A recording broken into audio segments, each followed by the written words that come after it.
kantor Telkomsel kita harus mematuhi protokol yang ada untuk mencuci tangan, memakai masker,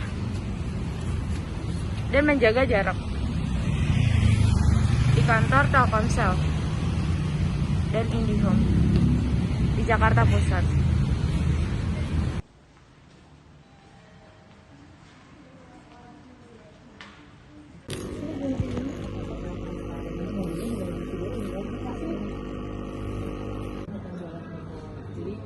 Ibaratnya kayak retail itu tuh kantor penjualan buat ada di Jakarta Pusat. Nah, jadi sebenarnya ya fokusnya areanya adalah di Jakarta Pusat aja.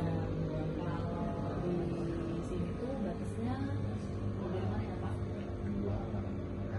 Areanya wilayah kita itu mencakup ada 5 SPO, yaitu Cempaka Putih, Cideng. Anda memasarkan sebuah produk agar dan masyarakat. Kalau IndiHome sebenarnya kan memang dia udah sejak dulu ya, udah dari lama ya adanya, dan juga karena kita BUMN, jadi kan memang sesuai data ya, berarti kan saat ini IndiHome juga memimpin market share di Indonesia buat internet kayak gitu. Kalau cara pemasarannya sebenarnya itu tuh ada dua cara. Caranya dengan cara yang reguler atau dipasarkan melalui Salesforce. Salesforce itu adalah mitra pihak ketiga yang bertugas untuk menjual IndiHome atau memasarkan IndiHome. Kalau misalkan teman-teman nih biasanya suka lihat di pinggir jalan ada yang buka open table atau ada yang pakai booth atau pakai mobil kita, nah itu adalah sales dari kita nih, salesnya Telkom untuk memasarkan IndiHome gitu ya. Itu salah satu cara, itu cara utama sebenarnya sih, kayak gitu yang utamanya. Nah tapi sekarang karena sekarang Telkom tuh udah digitalisasi, jadi dia mulai beralih tuh ke cara-cara digital. Caranya dengan apa? Registrasi melalui webin indihome.co.id, itu bisa register di situ. Atau dengan menggunakan My IndiHome Customer. My IndiHome Customer itu tuh adalah aplikasi yang biasanya teman-teman kalau misalkan pasang IndiHome pasti punya itu. Sama lah kalau misalkan kita pakai Telkomsel pasti punya Telkomsel kayak gitu kan. Nah, itu di situ isinya adalah kalian bisa bayar apa namanya, membayar tagihan di situ, terus bisa lihat paket apa aja, bisa add-on, bisa upgrade lewat media sosial atau lewat channel-channel digital yang lain kayak misalkan landing page atau lewat sosial media atau e-commerce. Pemasaran produk di tengah pandemi ini seperti apa Kak biasanya dipakai? Dengan cara apa? Jadi kan yang utama kan sebenarnya masih tetap lewat Salesforce ya, untuk yang utamanya. Selain kita tuh juga ngetatin prokes dengan mereka Salesforce itu. Nah itu juga kita tadi mulai digital. Caranya dengan digital sales itu gimana caranya? Tadi dari webin, itu dari web indihome.co.id kayak gitu. Atau dengan landing page-nya itu ada dari landing page pusat ataupun landing page punya retail sendiri kayak gitu. Selain itu kita juga ads, main Google Ads juga, dan juga IG Ads dan FB Ads kayak gitu. Jadi kita caranya adalah dengan lebih banyak main ke sosial media dan digital channel. Kalau selama pandemi ini. Untuk cara promosinya ya Kak? Utamanya sih ya tetap lewat teman-teman Salesforce kayak gitu, karena memang itu channel utamanya ya Pak ya, reguler kayak gitu. Dan nggak bohong kalau memang itu masih tetap menjadi kontributor terbesar untuk penjualan IndiHome. Dalam satu hari, dalam beberapa omset dalam sebulan, Target satu harinya tuh 150 SSL. 150 SSL. Jadi SSL itu adalah satu unit yang terpasang. oh unit yang Satu istilahnya satu layanan yang terpasang. Targetnya dalam satu hari 150 untuk kita jalan. Nah kalau sebulannya ya berarti tinggal dikali aja 10 kalau misalnya 3.000. sekarang kan yang pas itu kan dilakukan ya 550. Kalau dia mau apa registrasi lewat Shopee gitu, itu bayarnya sama atau Semuanya sama. Untuk semua channel biaya registrasinya sama 500.000 sebenarnya. 150 itu kan karena tambah PN ya. Nah untuk semua channel itu semuanya sama. Paling kalau misalkan ada kayak gini nih, ada promo akhir tahun ini tadi, itu biaya registrasinya lebih murah. Tapi ya hanya jika ada suatu promo tertentu aja. Ibaratnya kalau yang reguler ya bayarnya tetap sama. Bagaimana cara mempertahankan loyalitas konsumen untuk pengguna IndiHome? Cara mempertahankan loyalitas konsumen. Supaya konsumen itu tidak lari gitu. Iya, supaya konsumennya nggak lari. Supaya konsumennya nggak lari ya selama ini dilakukan. Jadi kan sebenarnya Indohome itu sering ada promo nih, ya kan? Misalkan open all channel, kayak gitu biasanya ya. Iya, biasanya dia di hari tertentu ya? Iya, kadang misalkan kayak ini nih mau Natal sama Tahun Baru, biasanya mulai dari tanggal sekian sampai tanggal sekian nanti akan ada open all channel buat CCTV. Atau sering juga banyak undian berhadiah tuh. Biasanya ada hadiahnya kalau belum tunai ya kayak ada juga laptop. Jadi sering banyak juga nih undian berhadiah untuk Pelanggan yang bayarnya lancar gitu. yang sering subscribe juga Iya. kita. Jadi itu semacam ada namanya program loyalty consumer. Dan di samping itu juga kita ada feedbacknya ke pelanggan itu. Jadi udah ada teknisi-teknisi tertentu, misal pelanggan-pelanggan mana yang harus kita jaga, prioritaskan utama, supaya pelanggan-pelanggan itu adanya namanya blue chip itu layanan-layanan yang ekstra cepat gitu. Maksudnya ketika dia ada gangguan, kita cepat mengantisipasinya. Biasanya kan kalau ada gangguannya kayak Ya, pelanggan kan harus ke konsultan 147 betul. biasanya kan. Terus kalau 147 biasanya responnya lama nih.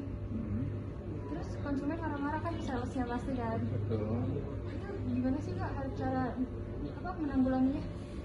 Ketika pelanggan itu lapor ke 147 itu sebetulnya bukan lama, jadi ada antrian ya. Jadi mana yang ini dia proses dulu dari 147 by system. Jadi apa-apa yang harus, jadi tidak harus semua teknisi itu harus berkunjung ke rumahnya. Mungkin bisa dipandu dari 147 itu. Jadi nggak harus, jadi kerusakannya di mana atau di perangkat punya pelanggan atau dari kita. Nah jadi nggak semuanya harus begitu 147 mau langsung wah datang, tidak. Jadi ada step-stepnya. Jadi ketika dilapor dicek dulu by step. Oh ini kerusakannya di mana? Tuh kita pakai by system. Jadi yang udah benar-benar rusak baru teknisi itu datang gitu. Bukan masalah lama. Iya.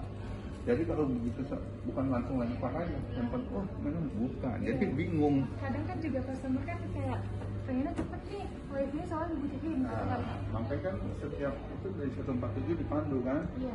Coba matikan ini, coba ini, nah dipandu supaya apa? Karena kita udah digitalisasi. Jadi pelanggan itu harus bisa juga bagaimana caranya gitu, dilatih untuk mengetahui perangkat-perangkat gitu yang mudah. Jadi tidak harus semuanya itu datang. Iya.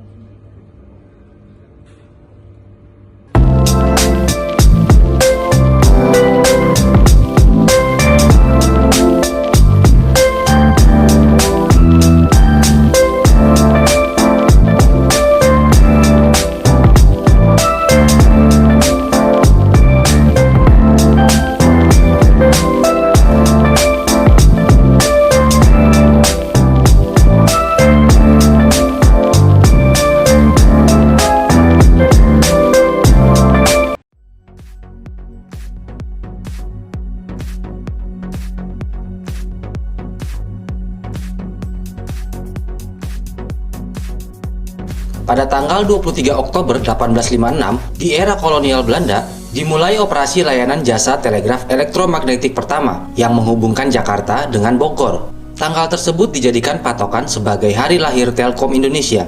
Sejak tahun 1905, perusahaan penyedia layanan komunikasi di Indonesia sudah berjumlah 38. Lalu pemerintah Hindia Belanda mengkonsolidasikan semuanya ke dalam satu jawatan, Jawatan Pos Telegraf Telepon, dan ditetapkan sebagai perusahaan negara di tahun 1927. Setelah Indonesia merdeka, di tahun 1961, status jawatan diubah menjadi Perusahaan Negara Pos dan Telekomunikasi atau PN Postel. Lalu di tahun 1965, PN Postel dipecah menjadi Perusahaan Negara Pos Giro dan Perusahaan Negara Telekomunikasi. Pada tahun 1974, perusahaan negara telekomunikasi diubah namanya menjadi Perusahaan Umum Telekomunikasi atau Perumtel. Perumtel menyelenggarakan jasa telekomunikasi nasional dan internasional. Di tahun 1980, pemerintah Indonesia mengambil alih seluruh saham PT Indonesian Satellite Corporation atau Indosat. Sejak itu, Indosat bertugas menyelenggarakan jasa telekomunikasi internasional dan Perumtel sebagai badan usaha penyelenggara telekomunikasi umum dalam negeri. Pada tahun 1991, Perumtel berubah bentuk menjadi Persero Telekomunikasi Indonesia. Lalu di tahun 1995, saham Telkom mulai diperdagangkan di Bursa Efek. Di akhir tahun 90-an, Telkom memperkenalkan layanan koneksi internet dial-up dengan nama Telkomnet Instan. 0809894 kali adalah awal perkembangan internet di Indonesia. Di tahun 2001, Telkom membeli 35% saham Telkomsel dari Indosat. Sejak saat itu, terjadi duopoli penyelenggaraan telekomunikasi lokal di Indonesia. Pada tahun 2002, setelah krisis moneter melanda Asia dan reformasi sedang berlangsung di Indonesia, pemerintah Indonesia menjual Indosat ke Singapura dengan harga sekitar 5,7 triliun rupiah. Di tahun 2004, Telkom meluncurkan produk layanan koneksi internet baru bernama Speedy. Speedy adalah layanan koneksi internet cepat dan layanan ini berkembang sangat pesat seiring perkembangan internet di Indonesia. Di tahun 2009, Telkom memperkenalkan New Telkom dengan brand, logo, dan identitas yang baru. Lalu di tahun 2013, Telkom kembali merubah brand dan identitasnya, merubah warna biru kuning menjadi merah dan hitam. Di tahun 2015, layanan Telkom Speedy dihentikan. Telkom merubahnya menjadi IndiHome, layanan yang menyatukan internet, telepon, dan TV berbayar dalam satu paket. IndiHome menggunakan jaringan kabel lama dan jaringan baru dengan kabel fiber optik. Saat ini, 52% saham Telkom dimiliki oleh pemerintah Indonesia, dan sisanya dimiliki oleh publik, Bank of New York, dan investor dalam negeri. Telkom menyediakan jasa telepon tetap kabel, jasa telepon tetap nirkabel, jasa telepon bergerak, dan jasa data, internet, atau multimedia. Telkom, perusahaan negara yang terus memperbaiki diri dan terus berusaha untuk menghubungkan Indonesia. Terima kasih sudah menonton video ini, semoga informasinya bisa bermanfaat. Kita ketemu di video-video berikutnya, sampai jumpa.